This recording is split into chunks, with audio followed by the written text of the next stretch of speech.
Coming up on KUJH News, did you know that it's Kansas law to repair your own sidewalks? We'll tell you how Lawrence may start helping you pay for repairs. The tallest water slide in the world was responsible for the death of a 10-year-old child. Find out the latest arrest in the case. Plus, it's the 50th anniversary of the assassination of Martin Luther King Jr. Find out how the nation is celebrating him today. I'm Mackenzie Davis. And I'm Ella Swoltzy. All that and more coming up on KUJH News.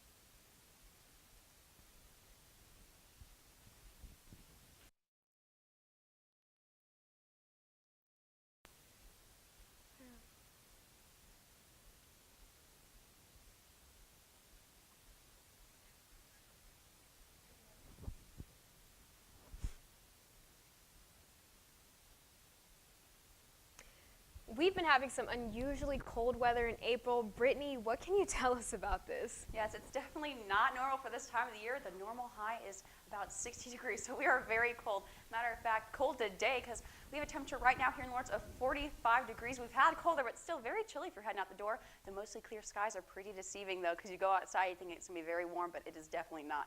North wind not helping either, about 10 to 15 miles per hour, making it feel a little bit colder. Wind chills maybe about in the mid-30s, so very chilly. And now I wanted to show you guys how cold we are. Like I said, the high is usually about 63 degrees with the low around 42, but we actually broke a record this morning. The low was set back in 2007, a record of 28 degrees. This morning we reached 18 degrees. Not really a fun record to break, but still something worthy to note, definitely.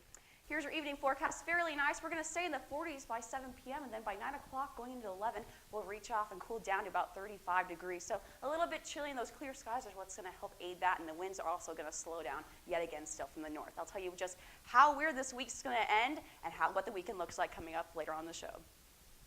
A Lawrence man died early this Wednesday morning on the 1100 block of Connecticut Street. KUJH reporter Taylor Thomas says police responded to reports of a shooting at 1:36 a.m. Sergeant Amy Rhodes says officers found a 32-year-old man with gun wounds. An ambulance took him to the hospital where he later died. Police have not released the names for either the victim or the shooter. Preliminary information shows that the homeowner was asleep when a man knocked on his door. The homeowner went outside where there was an altercation. During the altercation, shots were fired and hit the man. Police are still looking for pieces to put this puzzle together. Two neighbors say they heard gunshots, and then the police arrived last night. Neither wanted to be interviewed on camera. Police say the homeowner was interviewed and taken to the hospital for non-life-threatening injuries. They also say that the two men did not know each other. Reporting from Lawrence, Kansas, I'm Taylor Thomas with KUJH-TV News. Police are not looking for other individuals at this time. Sergeant Rhodes just released the deceased victim's name as Trevor J. Mohawk. The name of the homeowners were not released. No arrests have been made, and the police say this is an ongoing investigation. The Kansas legislature is working on a new school funding bill, but the House and the Senate have offered numbers that don't match up. The House just passed a bill to increase the budget by $500 million over 5 years. The Senate's proposal only offers an increase of $200 million over 4 years. Governor Jeff Colyer gave an ultimatum to have the final decision on his desk before sessions end on Friday. The bill is supposed to address a Kansas Supreme Court ruling that current school funding is inadequate. If an agreement can't be reached by the 30th, the Supreme Court will start shutting down schools. Lawrence City Commission approved a study to find better ways to clean up a now contaminated formal fertilizer plant. All in favor? Aye. Aye. The commission approved a more than $200,000 contract with consulting firm GHD Inc. It will come up with at least 5 alternative plans to help clean up the nitrogen-laced water. The city currently uses a pipeline into the Kansas River that allows farmers to use the water in their fertilizer. While the measure passed unanimously, at least 2 commissioners questioned the cost of holding stakeholder meetings. A law dating back to World War II places the responsibility of sidewalk repairs on the homeowner. Lawrence will begin enforcing the state law, but will also put into place a financial aid program for the citizens of Lawrence who meet requirements. Reporter Kieran Henderson finds out more. The Kansas Sidewalk Act of 1941 places the responsibility of enforcing sidewalk maintenance on the local government. City governments can split the cost or have homeowners pay for sidewalk repairs in full. Right. Well, it is the Kansas law. It's the state law, but it's also a city ordinance. And this is very common, not only in Kansas but around the country. The vast majority of cities approach it this way, as well as states. The city will split the cost 50-50 with homeowners who have 2 or more adjacent sidewalks with walking hazards and provide financial aid for qualifying citizens. Oklahoma City and St. Louis have adopted similar policies because many states have similar legislation in place. Cities in Kansas have what they call home rule authority, and so that there's any state law that doesn't apply uniformly to all cities, then a city is free to adopt their own scheme for doing things. The enforcement of the law will begin in 2019, and the financial aid aspect proposed at the March 6th City Commission meeting will be worked into the city's budget by January of the same year. In Lawrence, Kieran Henderson, KUJH News. Some questions were raised about the brick sidewalks in that March City Commission meeting. However, the phrasing in the city ordinance makes it so sidewalks will be replaced uniformly depending on the district a homeowner is in.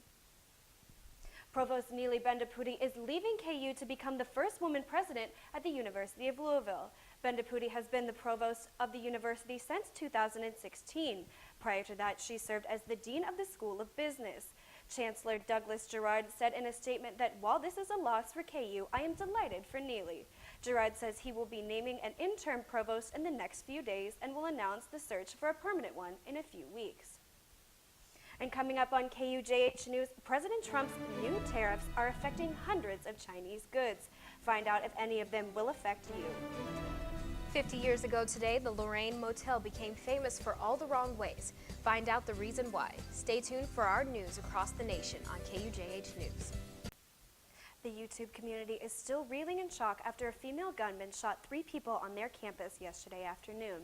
And now police are identifying the shooter who took her own life as they try to piece together what caused her to do this. CNN reporter Natasha Chen reports from San Bruno, California. Terrifying moments in the lunchtime hour Tuesday at the YouTube headquarters just south of San Francisco. We have a report of subject with a gun. When police say Nasim Agdam walked onto the campus just before 1 p.m. local time, shot 3 people with a handgun before taking her own life. The shooting sparked a massive police response within 2 minutes of the first 911 calls. They heard 7 to 8 shots being fired. Witnesses described chaotic scenes as confused employees rushed out of the building. We heard gunshots. It was really close to me because I could feel the power of the gun. The victims, one of whom was critically injured, are now being treated in the hospital. Police are now working to piece together what happened and why. Agdam's family says she was active on YouTube, where she preached in favor of veganism and animal rights. They say she was frustrated with YouTube as she believed she was being censored. Her father reportedly said she was staying with her grandmother in San Diego and disappeared a few days ago. Her brother spoke to reporters but did not want to be identified. We called that cop again and told him that there's a reason she went all the way from San Diego to that. The Los Angeles Times reports a law enforcement source says officials are examining her website as part of their investigation. CNN is working to confirm the authenticity of the website. 3 people were brought to Zuckerberg's San Francisco General Hospital yesterday. They are believed to all be conscious. They have not gone through surgery and are recovering right now.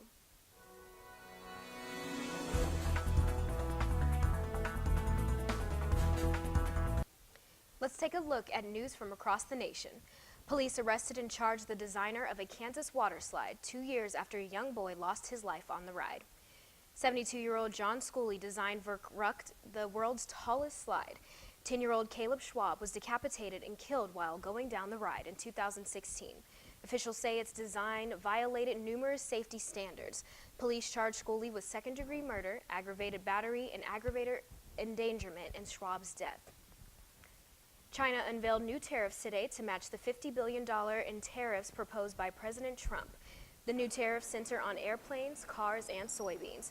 President Trump insisted on Twitter that the United States is not in trade war with China, but some business advocates are warning the tariffs could backfire on American consumers and businesses. To honor civil rights leader Dr. Martin Luther King Jr.'s life and legacy, bells across the nation will toll 39 times, one for each year of King's life.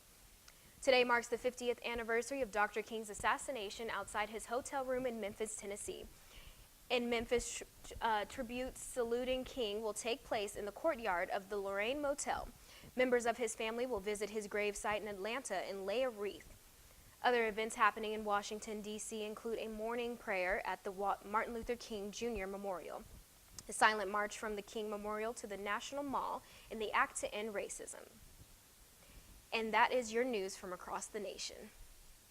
Well, Brittany, Saturday I was wearing a tank top, and this morning I tripped on ice outside my apartment. What is going on with this weather? Yes. Well, I like to call it the roller coaster trend. We've certainly been experiencing it this week during the start of it especially. But tomorrow it's going to get even weirder. We're actually going to reach highs back in the 60s, which is around the normal for this time of the year. Today, though, we were colder than normal, below average. Although despite the clear skies, it still felt chilly. So very odd and very definitely deceiving. Like I said, roller coaster trend, it's going to continue off as we end this work week as well. And then this weekend it's going to be below average, and the snow is going to return. It just will not go away for this time of the year. So snow in April, very odd, but it's going to stick around. And here's what you can expect. So this is what the models are saying right now. I think it's a little bit overboard. It's not going to be this much, but it is saying that we will have some snow in the area and possibly even a mix of snow. And here's what I'm thinking you can expect. It's going to be during the afternoon hours on your Friday, and it's going to be up to a dusting to around 2 inches of actual snow, but that doesn't include the amount of ice that we could get. It's still uncertain. As we get closer to Friday, these numbers will get a little bit more definite, so stay tuned definitely. But it also will include some slick spots possible as we head into this Friday, so definitely stay weather aware as we head into the snow. This morning, or Saturday morning also, is going to be bitterly cold, very cold, as a matter of fact. The temperatures in the morning starting off at 19 degrees, mostly clear skies again, still this evening. You're going to think it's very nice out, but it's very cold. And then the wind chills are going to make it possibly in the single digits. So layer up, going into your Sunday morning, a weird weekend ahead. Here's your evening forecast for today, though, not too bad. We're going to stay in the 40s and then go down to the middle 30s to end it off for your day-to-day. But overall, extended forecast looks pretty good. Get out tomorrow morning, or tomorrow in general, temperature's going to be right around normal, and then we're going to go back into the cold weekend. Back to you guys. Well, this weather does not scream spring, and it definitely doesn't make me want to go outside and watch a ball game. I know, Mackenzie, such a buzzkill, right? Well, unfortunately today, softball and baseball had games that got canceled due to the chilly weather, which is crazy. But don't worry, I will be updating you guys on what's going to happen because of those cancellations. And also, guys, somehow I found a way to talk about basketball. We'll be right back.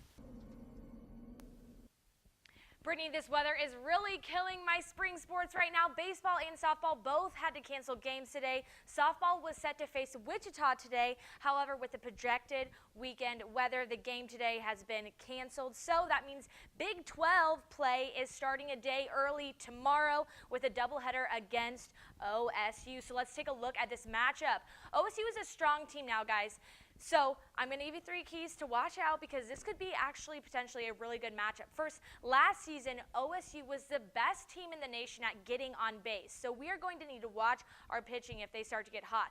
Fortunately, though, for the Jayhawks, number 2, we are currently ranked very highly in fielding. So as long as we perform, it could be a pretty good matchup, like I said. And finally, 3, Vanessa Shippey of the OSU Cowgirls is a brick house, you guys. She has played every position except pitcher for the Cowgirls. Being able to control her might give the Jayhawks an edge going into this weekend's matchup. Hopefully, though, they get to play with this crazy weather going on.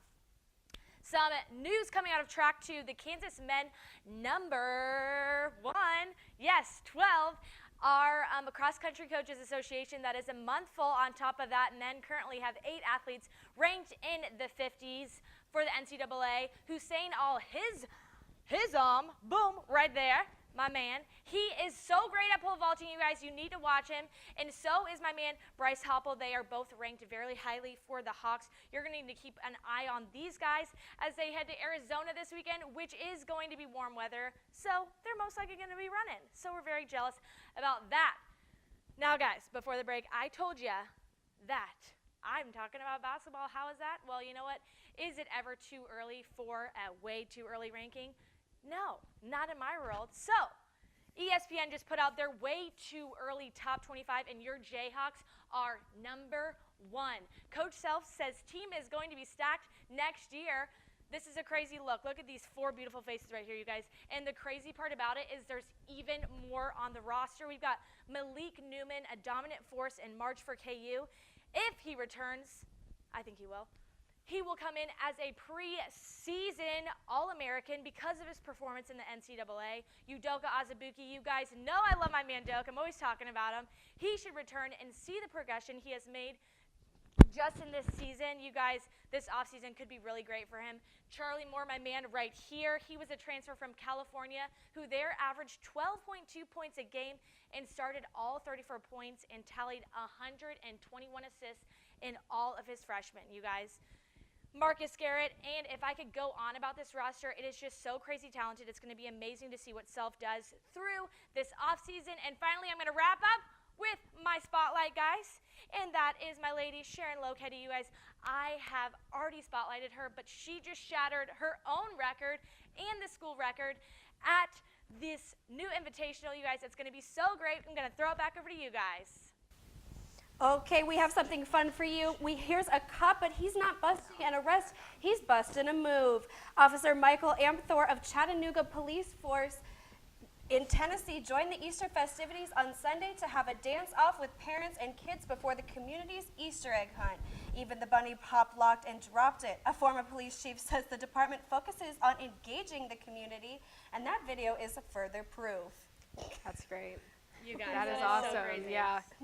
That is He's got great. some really, really, really good moves. Yes, up really there. great moves, Take it yes. yeah. Who of all of us do you think has the best moves? I don't know. Mackenzie breaks it down sometimes when we're practicing the show. I have two left feet. And that's your KUJH News for Wednesday, April 4th. To see our stories again or share them with your friends, check out our website at tv.ku.edu. Thanks for tuning in, guys. Have a good night.